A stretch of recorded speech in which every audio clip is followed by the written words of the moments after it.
And we begin with new information in the death of an elderly man who was held captive in northeast Houston. And good evening, friends. I'm Dave Ward. I'm Adele Uchida in for Gina Gaston. We are learning this evening that despite his death, the man accused of holding that man and two others in what's described as dungeon-like conditions will not face murder charges. Eyewitness News reporter Pooja Lodia joining us live with the latest on this. Pooja? Jones has already been charged with 2 counts of injury to the elderly. And now the district attorney's office says it may not make any sense to elevate those charges. Police called it a prison house.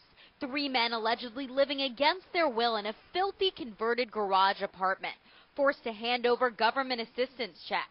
The victims were so malnourished, so sick, they had to be wheeled out of the home. Walter Jones is accused of keeping them captive and abusing them. On one occasion, he used his own walking cane to beat him into unconsciousness. When the complainant awoke, part of his finger was gone. That man, 79-year-old William Greenewald, died on Thursday.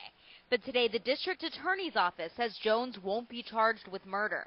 I don't think the public should feel, betrayed by the DA's office because they're not going for the murder. They're going to get the same amount of time. Jones has been charged with 2 counts of injury to the elderly. It may not sound as harsh as murder, but it's a first-degree felony with a punishment range of 5 years to life in prison. In certain situations like the elderly and children, you have the higher degree of penalty whether the person dies or not. So in many respects, the law, the legislature is sending a message. And Trophy says it would be unnecessarily risky to charge Jones with murder. They're going to have to get a doctor to testify that the initial injuries were significant enough to cause the person's death. They're going to have to elevate their game. They're going to have to get more testimony and why. You're going to get life for somebody like this. And we have reached out to Jones's attorney, but we haven't heard back yet.